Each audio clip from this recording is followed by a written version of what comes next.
Jaya Radha Madhava Kunja Bihari Madhava Kunja Bihari Jaya Radha Madhava Kunja Bihari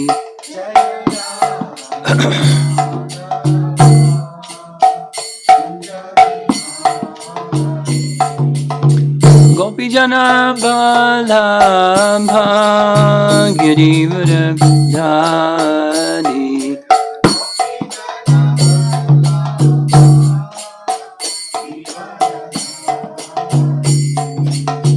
Gopi Jana Balabha Girivara Dhari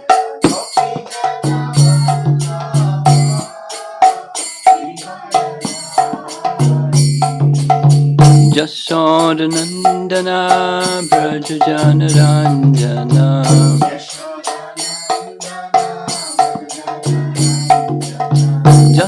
Jasodhanandana Brajajana Ranjana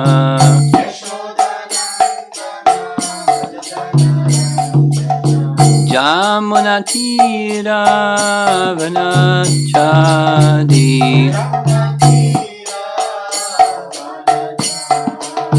Jamuna Tira Vanachadi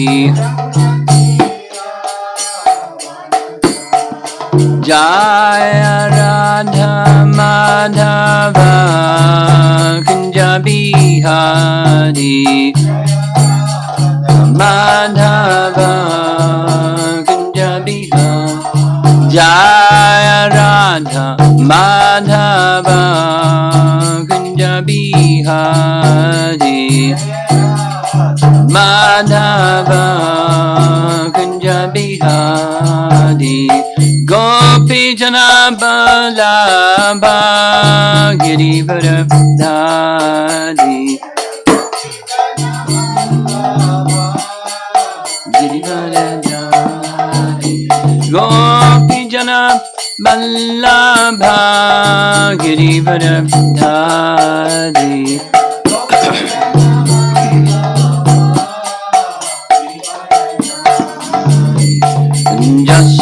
Jasodhanandana Brajajana Ranjana Jasodhanandana Brajajana Ranjana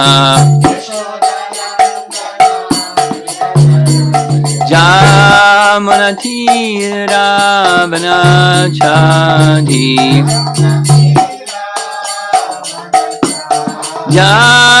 Jamunatira Vanachadi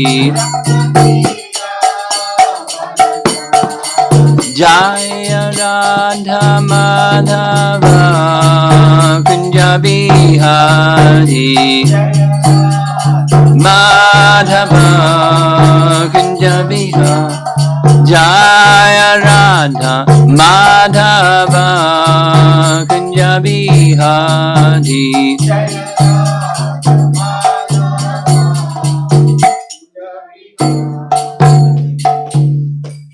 Jaya Vishnupad Paramahamsa Hari Vijayacharya Astatarasatasi Srimad Divine Grace Sri Bhakti Vedanta Swami Srila Prabhupada Ki Ananta Koti Vaishnavrinda Ki Grantaraj Srimad Bhagavatam Ki Gora Premanandi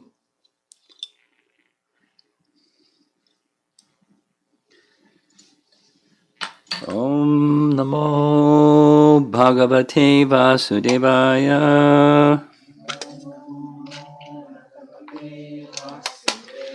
Om Namo Bhagavate Vasudevaya Om Namo Bhagavate Vasudevaya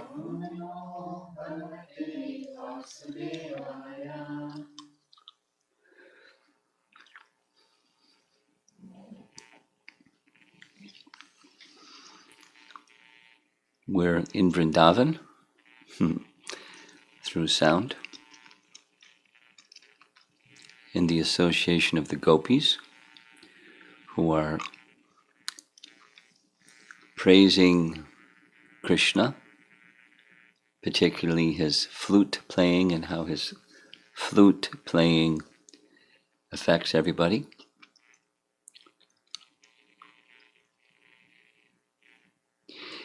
So we're reading this morning, starting with Brihad Bhagavatamrita, where Sanatana Goswami is touching on this topic.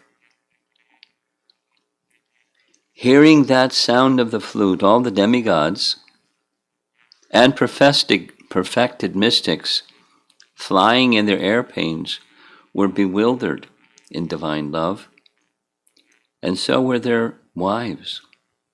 Indra, Shiva, Brahma, and other demigods were so confused that they could no longer tell fact from fiction. So what to speak of the Gopis, right? Commentary. Flying over the earthly Vrindavan, the demigods and sages in their vimanas, the subtle vehicles that carry them all over the universe by the power of air, were helplessly attracted by Krishna's flute, and their wives succumbed to the charms of Cupid. In Srimad Bhagavatam 10:21-12, the Gopis describe that scene. Quote, Krishna's beauty and character create a festival for all women. Indeed, when the demigods' wives, flying in airplanes with their husbands, catch sight of him and hear his resonant flute song, their hearts are shaken by Cupid, and they become so bewildered that the flowers fall out of their hair and their belts loosen. Paragraph. When the demigods and sages in their vimanas approached Vrindavan, they first heard the faint sound of Krishna's flute from a distance. Then, as they came closer and the sound became more audible, even Brahma and Shiva and Indra were bewildered. Quoting our verse 14-15 this morning. O pious Mother Yashoda, your son, who is expert in all the arts of herding cows, has invented many new styles of flute playing. When he takes his flute to his bimba-red lips and sends forth harmonious notes in variegated melodies, Brahma, Shiva, Indra, and other chief demigods become confused upon hearing the sound. Although they are the most learned authorities, they cannot ascertain the essence of that music, and thus they bow down with their heads and hearts. So that's verses 14-15 from this chapter. The principal demigods and sages were so confused that they couldn't even remember their own identities. They thought, quote, now we can no longer be certain whether the Brahman we know from the Upanishads is actually the absolute truth. Perhaps the sound of this flute is the absolute truth instead, because it seems to be the supreme embodiment of pure ecstasy. And now comes a little commentary from Ujjwala Nilamani.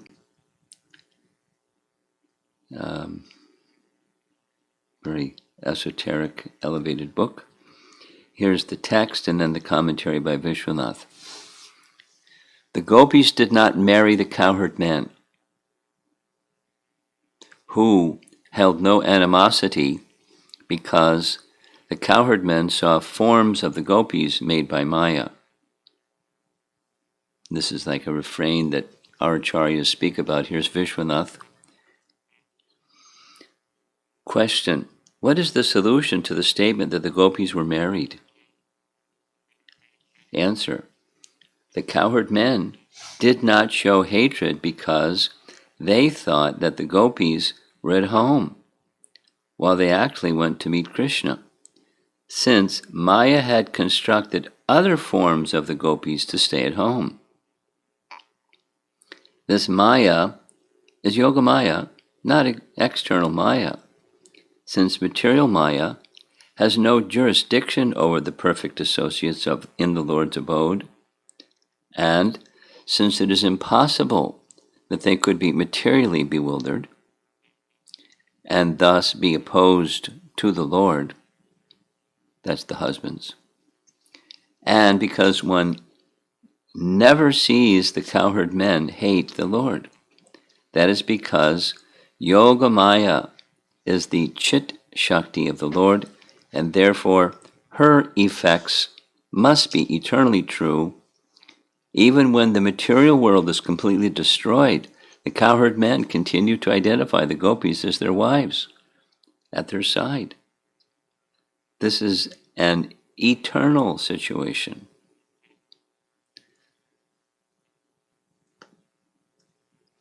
Vishwanath Chakravarti Thakur, again another commentary. Here the emphasis, this is a separate section, the emphasis is upon the self-taught, this is my comment, by the way.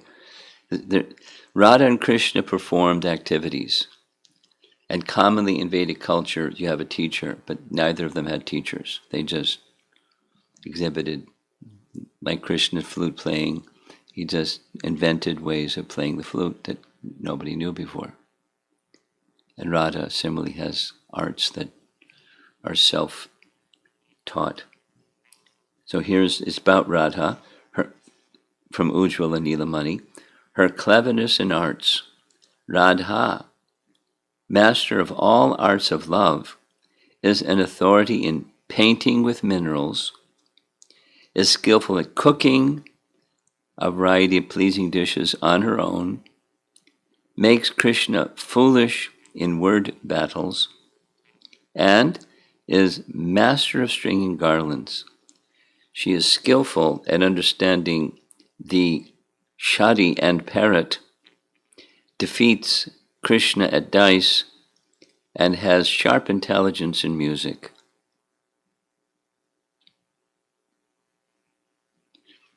That's Ujjvala Nilamani, then Vishwanath's commentary. Kundalata speaks to a gopi who asks, how skillful Radha has become, though she was born just yesterday. And the answer, she is an acharya of painting with no teacher.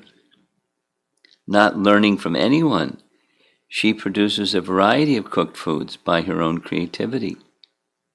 Similarly, it is said, quote, Krishna has invented many new styles of flute playing. Paragraph. She defeats Krishna, guru of words, or Saraswati in a battle of words. She has particularly sharp intelligence of singing and musical instruments, and logic, mimamsa, and other philosophies. So that's the end of our discussions on 14, 15, and now we're going to begin 16 and 17.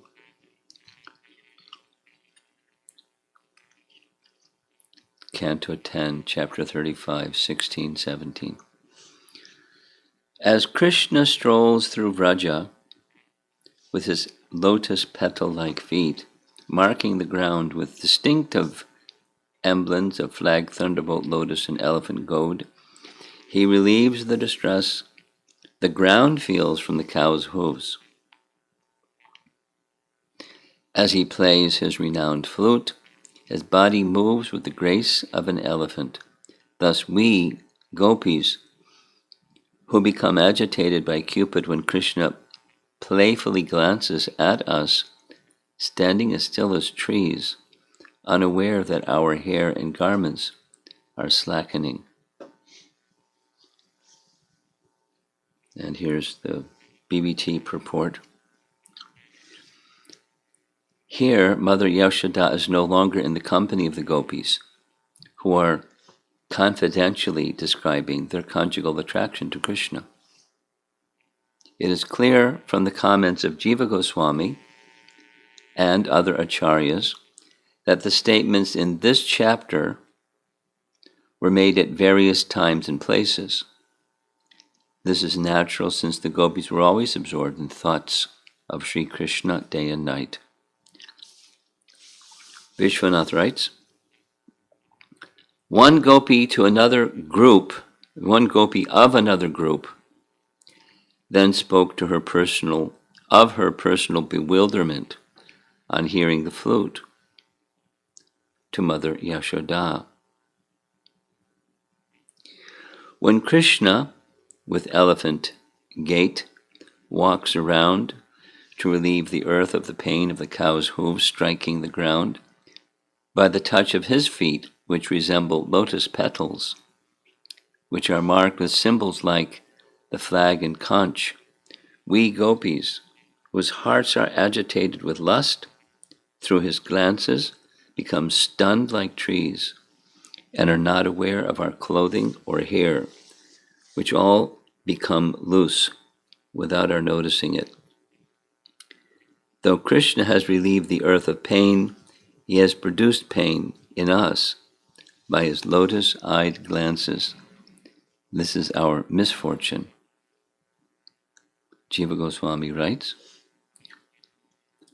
another devoted group holding secret rasa, produced internally by pastimes, is addressed. After passing the third yama of the day in talking about Krishna, when he does not arrive, some of the gopis, with anxious hearts on the pretext of picking flowers, go to look for him. When it is time for the cows to return, they praise, seeing him in the forest at the end of the day. Overcome by emotion, they say, oh, dear friends, enough of speaking of others becoming bewildered. Hear about our own condition. They speak this verse. Paragraph. By using the word nija, or his very own, the unusual nature of his feet is indicated. The plural is used instead of the dual out of great respect, or to express the uncommon beauty of each footprint. Those feet have beautiful, astonishing marks of the flag, thunderbolt, lotus, and gold. His feet are beautiful and astonishing with these marks. Paragraph. With those feet he relieved the land of Braja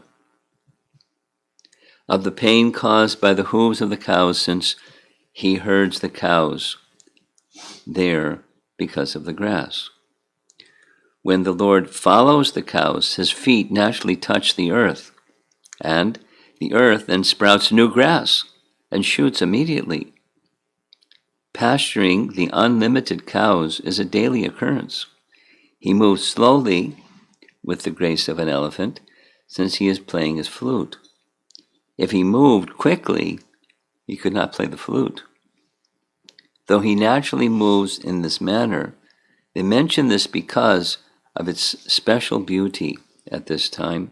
It is especially attractive to us. He wanders here and there.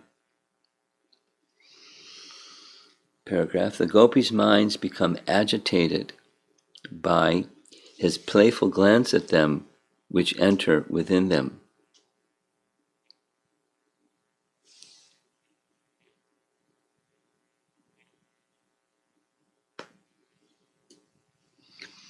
They express their confused state. They become stunned, motionless like trees. When he moves about, we become motionless. By his cleverness, we become dumbfounded. The opposite result is shown. This shows his power to bewilder and the gopis' pitiful condition. They do not know that their dresses and hair have become slackened. The latter phrase have become slackened is not mentioned out of embarrassment. They just don't know. Our hair, what to speak of our clothing, becomes loose. Sanatana Goswami writes, because of the sudden statement directed to Yashoda, there is no regard for a sequence in time in reciting the verses. But his flute playing at noon can be inferred in the present verse. In great pain, the gopis display their bewilderment because of great pain at that moment. That is expressed in 2 verses. Paragraph. He is not wearing shoes, and there are many footprints. His feet are like lotus petals, wide at the front and narrow at the back, soft and pink. The plural indicates many footprints, or indicates respect. The footprints and feet have extraordinary markings. Shankha and chakra marks are not mentioned, since they are very famous on Vishnu's feet. Paragraph. By those marks he removes the pain of hooves treading on the land of Govardhan and Vrindavan. This is because his lotus feet, by their nature, remove all pain. The beautiful footprints cover the hoof marks, and remove all pain. Krishna moves slowly and gracefully, like the king of the elephants, since he is playing the flute. Though he does this to bewilder the gopis, he also does this to avoid boldness. Actually, there is no injuring of the earth by the cow's hooves, only an appearance of marks, since the cows are related to the Lord himself. However, the gopis do not mention this, since they lack reflective powers because of their unsatisfied desires. The injuries to the earth are from the hooves of Dhenuka and Arishtasura.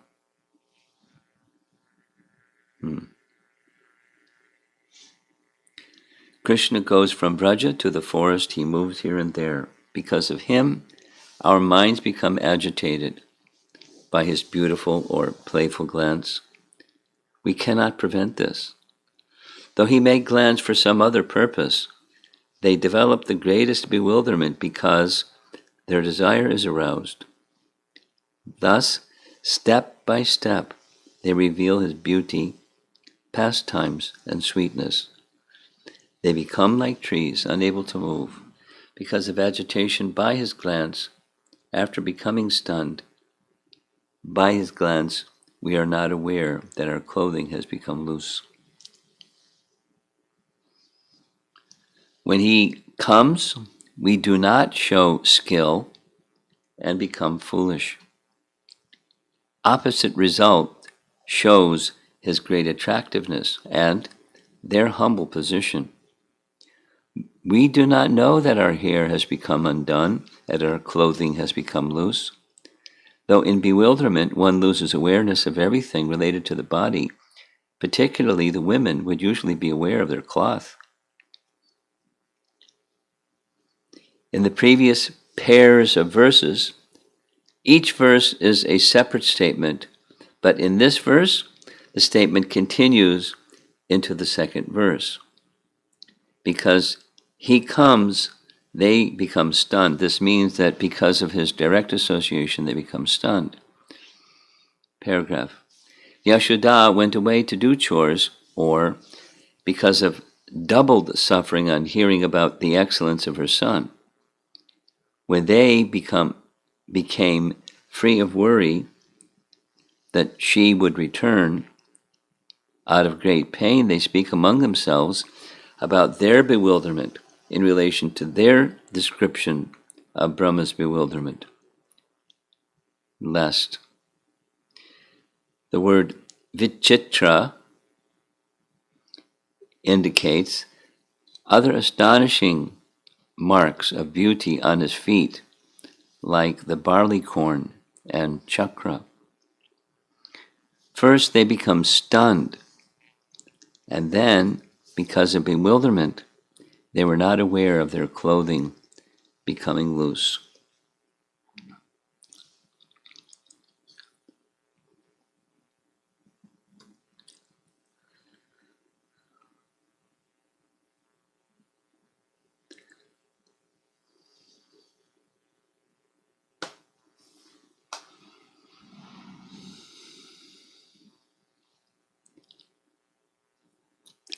Yesterday we heard this really elevated description about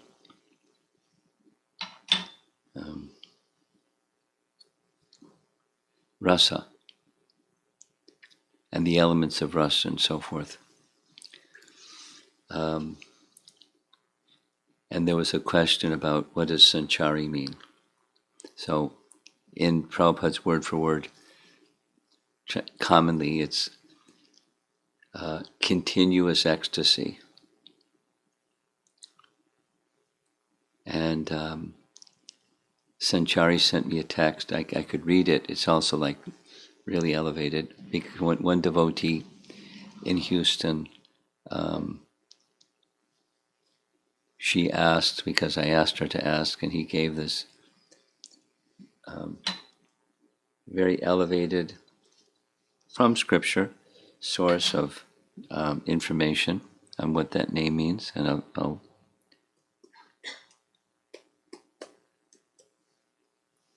read a little bit. The essence is, it's from these texts that are describing, like we heard yesterday, elements of poetry and drama. And there's two primary authors that are noted for those descriptions. One of them is Vishwanath Acharya, or Vishwanath something. Huh? Kaviraj, right, thank you. So there's texts that deal with dance, because that's also a creative expression. So the terminology, because dance in its classic sense, like music and like poetry and like drama, is meant to awaken emotion toward Krishna. And it's since been degraded because the science still works, but people use it to promote attraction for worldly something or other.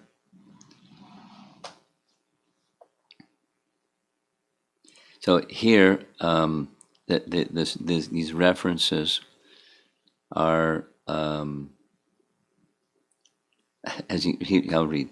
Srila Prabhupada does not really go into these details of rasa because of our lack of qualification in understanding them. And he warns of it in the Nectar of Devotion. But here's some detail.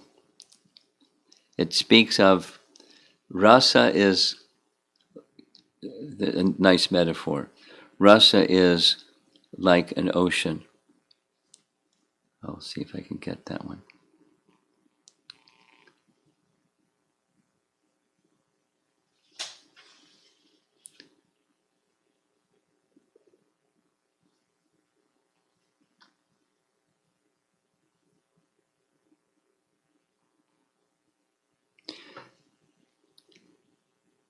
Rasa has 5 primary rasas, and the language is Sthayi Bhava.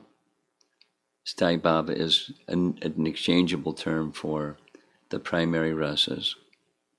And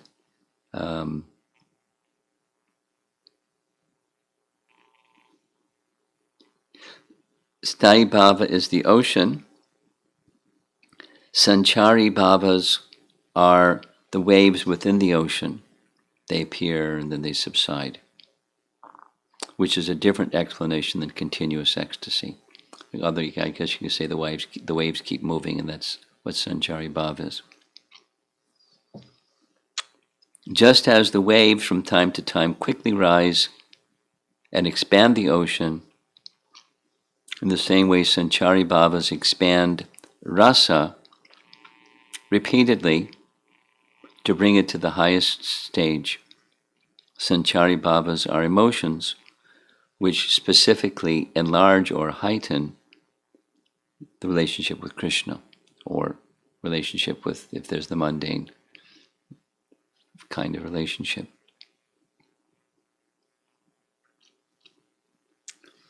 Rupa Goswami ingeniously compares rasa, or the spiritual relationship, to rasala, or a kind of sweet drink. The sthāyi bhava is compared to yogurt, the substance of the drink, and vibhava, anubhava, sattvika bhavas, and sanchari bhava are compared to sugar, pepper, and various condiments that give the drink its special flavor.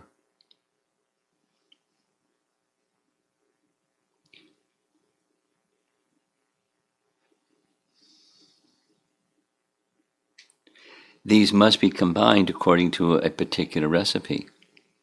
You don't want mixture of unfavorable rasa-bhasa. One takes the guidance of a spiritual master of the scripture and the saintly persons, although by this stage one is functioning according to his natural impulse, his natural spiritual relationship with Krishna.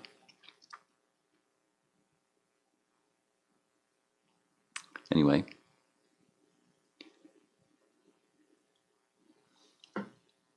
just because I'm mentioning that because it came up yesterday, and it's, it continues along the same line, because there are different elements, and the connoisseurs, like, just like gourmet cooks, they know how if you combine this and that you get something.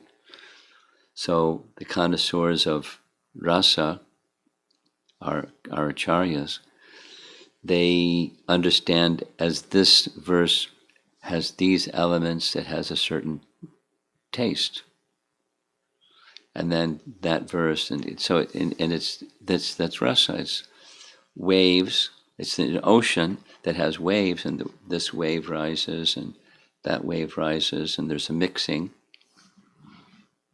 That's what we heard yesterday. From these, there's sthāyi bhava. Then when sthāyi bhava mixes with, that's the primary relationship with Krishna. When it mixes with vaibhava or vibhava and other rasas, other bhavas, that's there's the ocean, and then waves rise and waves rise. So there's ways of describing those waves that rise, whether it's in musical notes, or whether it's a drama, and whether it's words spoken. And Rupa Goswami connects all of that with the alambana, the basis, the object, Krishna. And then there's Krishna and his devotees, and then there's stimulations of that rasa. Something stimulates this bhava, something else. So they enjoy, like gourmet cooks, how to make things that are really nice. Or really expert musicians, they know how different musical notes. So they, these are connoisseurs of rasa in the literary form, and therefore naturally they refer to, or the basis and support is the texts that take this wisdom from the Vedas, the science of this. Vedas have the science of everything, including the science of rasa, or the science of drama, or the science of music, or the science of poetry. And the purpose, again, of all the Vedas is to connect with Krishna. The purpose of all the Vedas is to know Krishna. That's what Krishna says in Bhagavad Gita. So it's correct to connect those things with Krishna. And you can say it's incomplete, or you can even say it's incorrect. Although there's potency in mundane poetry, but it's just a reflection. or mundane music. It's just a reflection.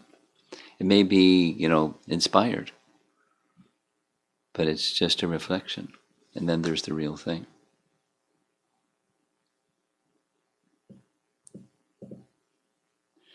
So the gopis are experiencing the real thing. And they're expressing, and there's potency within their words and their expressions, and therefore the sweetness. Srimad Bhagavatam. So let's see if there's some discussion.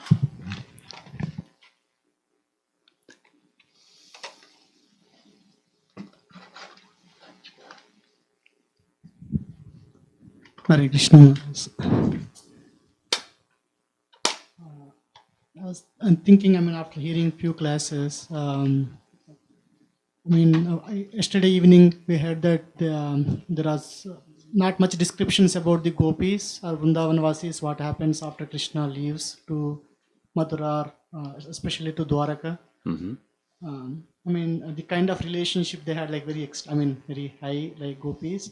And also remember hearing Radharani as kind of Satyabhama. Yeah. So is it like the gopis disappear and take as some of the queens of Dwaraka, or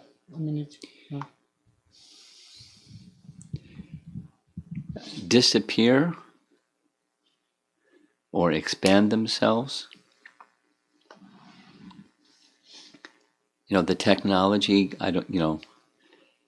my sense is they expand themselves, but the way that the literature describes, Radharani entered into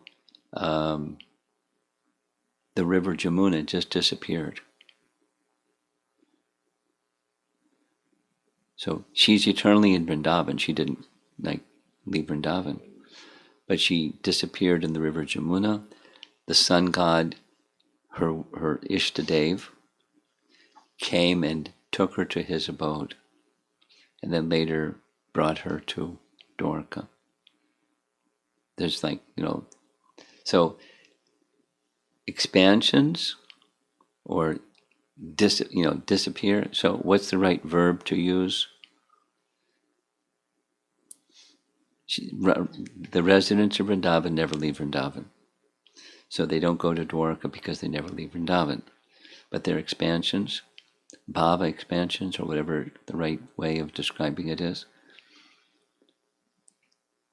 they want to be with Krishna.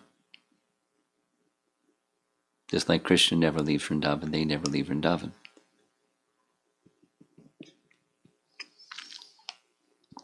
Does that respond to your question?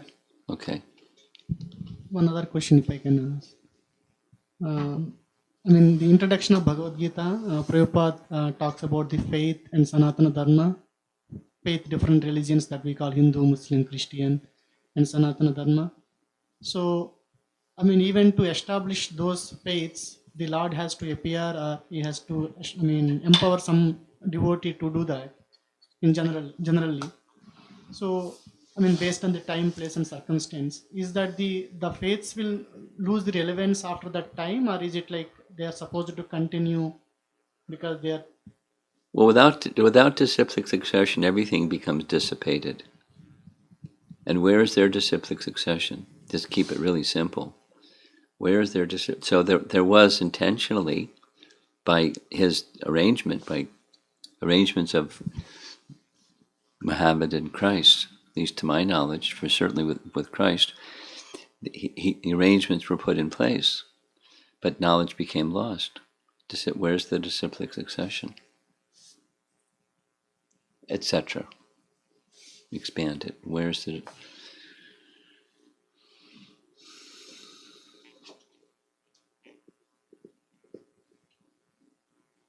Does that answer your question?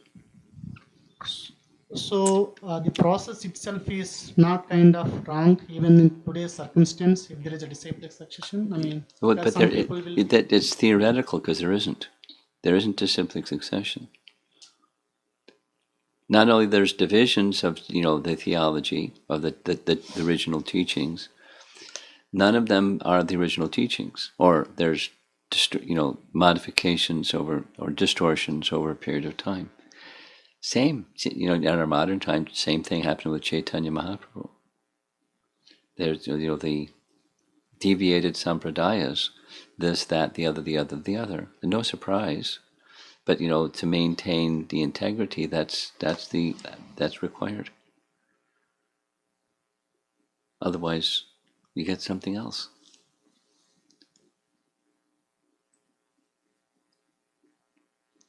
The principle that Prabhupada spoke, over and over and over, is dharma means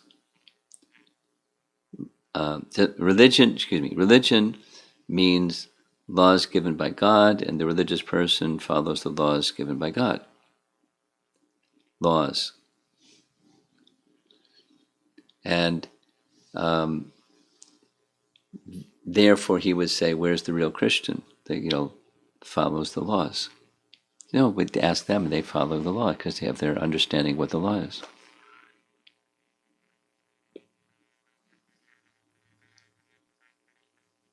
Just time dissipates, and what protects it is disciplic succession. Therefore, strong emphasis on not just faith in Krishna, but faith in the representatives of Krishna. And then the representatives of Krishna have a great obligation to be transparent representatives of the disciplic succession.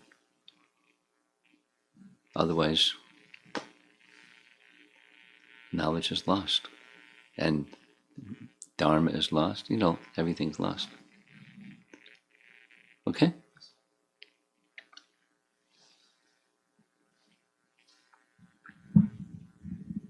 Hare Krishna, Guru Maharaj. Volume. Just two comments, no questions.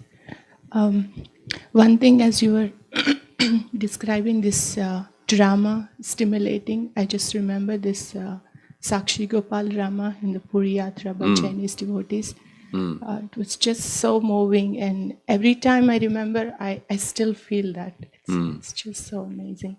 As you were describing the audience, how it can arise in the audience, how it can be arisen by the devotees or whoever is performing. The dramatic actors, yeah. So I was just appreciating that. And then the words, all three. That there's the object, the subject, and the relationship. Go ahead. As you're describing, Krishna is the alambana for that, and when it is directly glorifying in his pastimes, how it can move us. So that was really nice. The second thing, as I was hearing this description of rasa yesterday, it was all high, going very high. So as I was thinking, it was very difficult for me to understand with my limited understanding. But then this deep appreciation came. We just started reading the first canto of Bhagavatam. Even just to move to 10th canto, don't know how much time it takes, and I don't know. The other thing is we don't have the qualification or ability to understand. But here we are getting this greatest fortune because of your mercy and the acharyas. It was just so appreciative. And I was seeing how just by having these glimpses, it's increasing that eagerness to be more attentive, be more connected to Krishna through our regular sadhana process. Let me just comment. Most mothers cook, and different cooks cook in different styles, and some are just get it done, and some are make it nice, and some are really refined. So to hear from like this appreciation of Jamuna, that those that had her association, it wasn't sense gratification. It was appreciation of Prabhupada's refinement and taking what she received from Prabhupada and making it. And it's to read, to hear what we heard yesterday.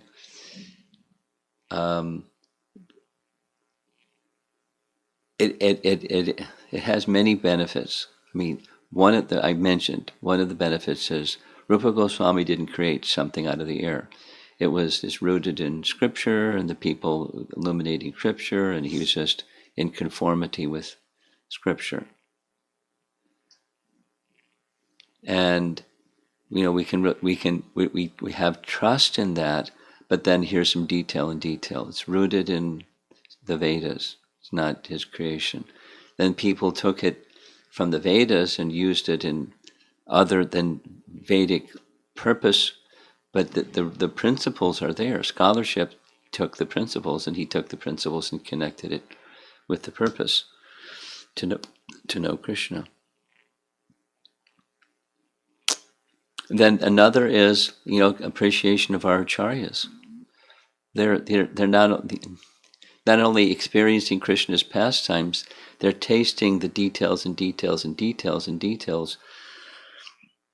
While Brahma and the demigods, they become bewildered by hearing Krishna's flute. They're being very clear about what the different features of Krishna's flute are doing to different personalities.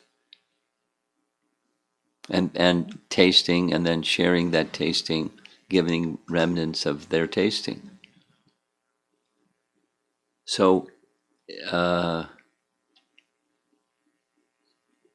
then another is you just keep going, because we may not understand that which is very elevated, but just keep going because it becomes elevated. You're starting in first canto, how long will it take? But just keep following. That you know what the mature stage may look like. At least amongst our acharyas that we follow. We may not become an acharya, but we may become followers. And they're relishing like anything, and they lose interest in everything, just for that purpose. And then giving to others. Tapta jivanam, giving to others. Mitigating the pain of worldly existence that's painful. So, your question. Those are two appreciations. You had a question. You're done. Okay. Pass it up. Thank you. Maharaj, I have a question. Go ahead. Hearing all these pastimes regularly, I feel it's the highest perfection being awarded to everyone. And the process that is given to us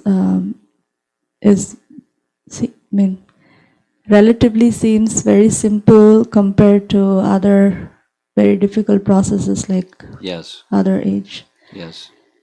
And but still there is this feeling, not feeling, the mind complicates even the simplest process that's being given. I was just thinking, if it is so natural to appreciate the relationship with Krishna and this whole subject matter, why is this complication happening in the mind, and how to cultivate simple-heartedness? Because one of the teachings that I've heard from you from Bhaktivinoda Thakur is Saralata is one of the main qualities to receive bhakti.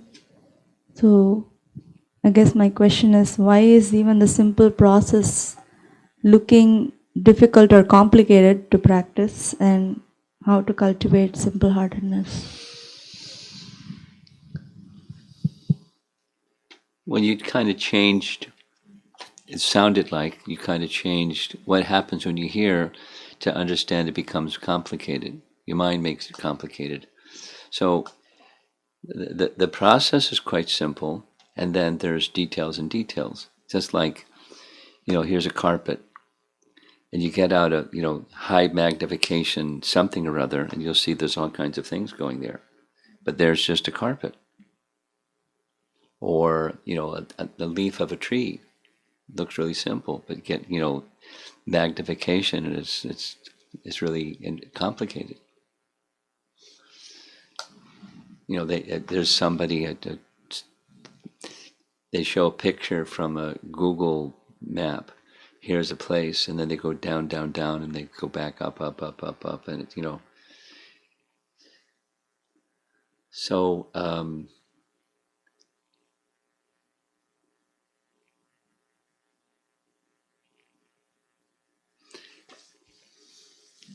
it becomes complicated because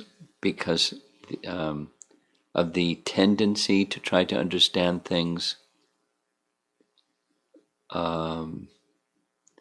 by the mind. It's just conditioned, and the mind is a complex machine or entity, and something simple becomes complex for those reasons. The simple is is from the heart. That is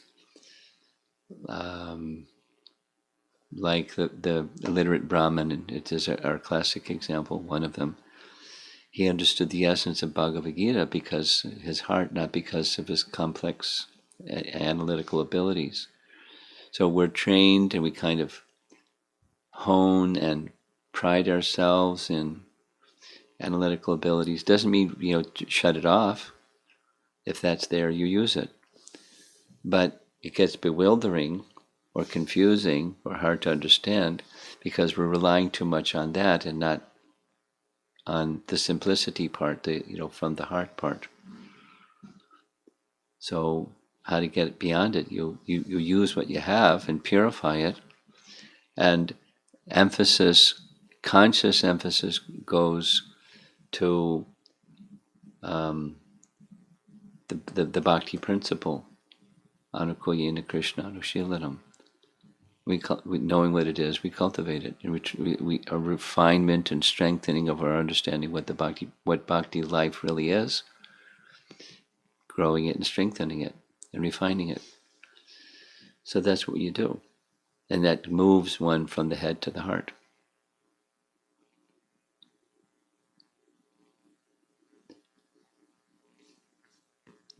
Start with our chanting. Not the active mind is not going to be very satisfied with chanting because it doesn't have stuff to analyze. It's just different. So, best means.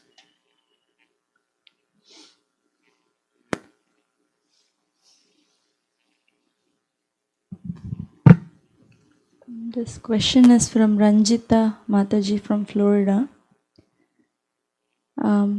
Prabhupada says in Nectar of Devotion that devotional service is greater than Krishna himself.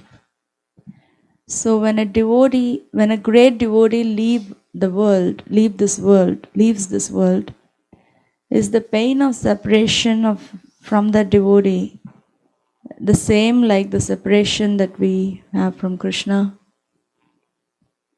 And there's more? No. Is it the same bhava, she's asking?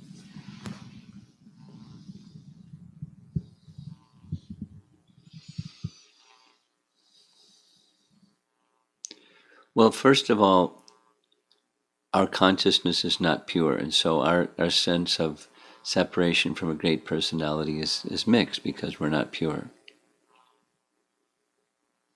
And what's our separation from Krishna is kind of like notional. And our separation from a great personality is not so notional, it's mixed. So our sense of separation from the bhava of separation from Krishna is accessible for those that have pure consciousness.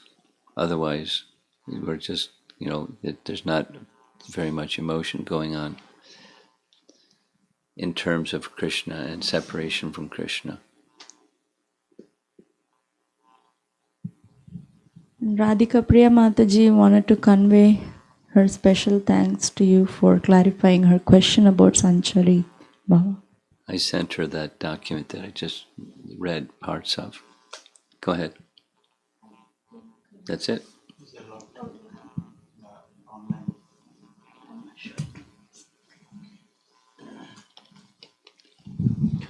So this is from Navya Chanda. She asks, Radharani's Ishtadev is sun god. Please explain it more.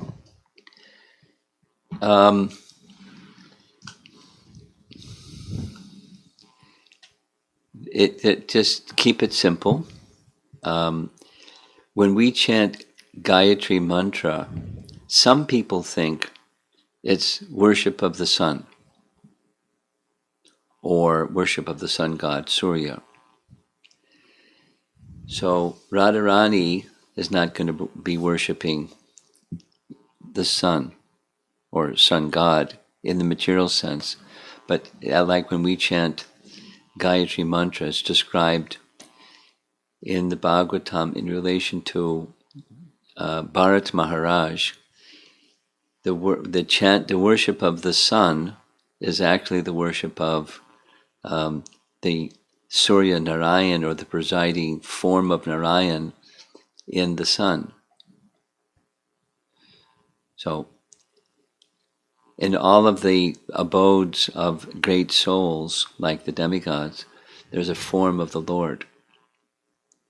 Indra worships his younger brother, Vamana. Sun god worships Narayan, Surya Narayan.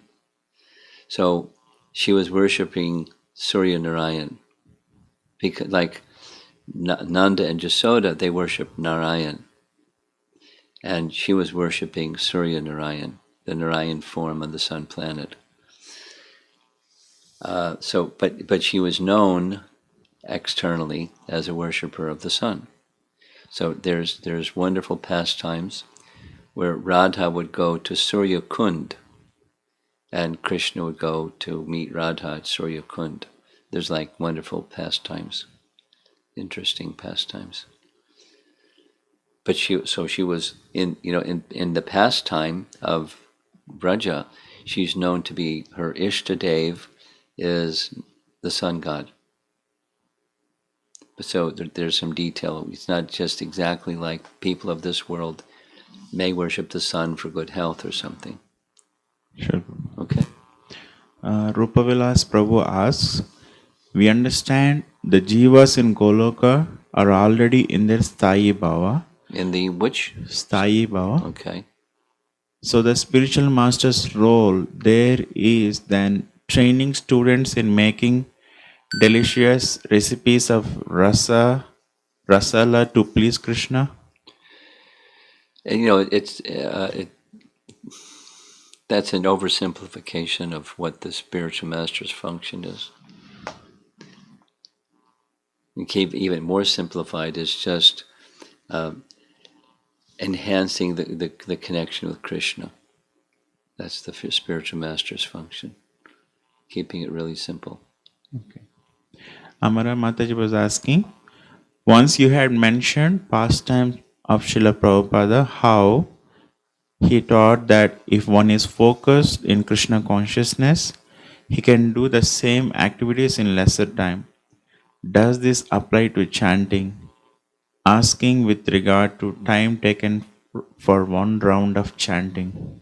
Not necessarily. Okay. And she has another one. Also, yesterday, as you had mentioned, there are about 15 or 16 references in Chaitanya Charitamrita about Bharata Muni. Is a compilation of those references available? You have to do a word search, and you can find it. Okay. And it's not Bharata Muni, it's Vishwanath Kaviraj. The book's title is mentioned. Go ahead. And the next is Visalaksha Prabhu. how to make oneself the difference between the imitation and genuinely following the instructions of spiritual master while taking inspiration from the acharyas like Srila Prabhupada. Well, it's head and heart. That's the differentiation. Okay. And if you're in the head, then you're not going to make the differentiation. Okay. And then it's from Russell Prabhu, I think from Wisconsin. Yes. No, Minneapolis. Is the changing of Srila Prabhupada books an example of degradation in this age of Kali? Is doing what? Changing of Prabhupada books. Oh, here's a political question. I'll leave that up to those who are sorting out that hot topic. And this is the final one from Krishnachana Mataji, Subal Prabhu. The cows do not hurt the earth because they are with Krishna, or is it because lotus feet are soothing the earth? There's further discussion on this topic, and one of the comments is the cows don't harm the earth because they're spiritual entities, but Denuka and Aristasura, they harm the earth. So, there's Rasika answers, but anyone that's been around, cows that move around in a pasturing ground, they make holes, depressions in the earth. It's just they're heavy creatures, and they press the earth, and the earth gets moved by their weight. But on the other hand, the earth of Vraja is also transcendental and feeling ecstasy by the touch of the hooves of the cows. So one can look at it in different ways, I think. Krishna loves the cows love Krishna, the earth loves Krishna, Krishna loves the earth, and it's a nice arrangement however it works out. And one question from Sanchari Mataji. She asks, what or who did Krishna's flute manifest as in Chaitanya Leela? You have to look that up. Gaura Godadesh Dipika. I don't have the answer. Srila Prabhupada ki jai.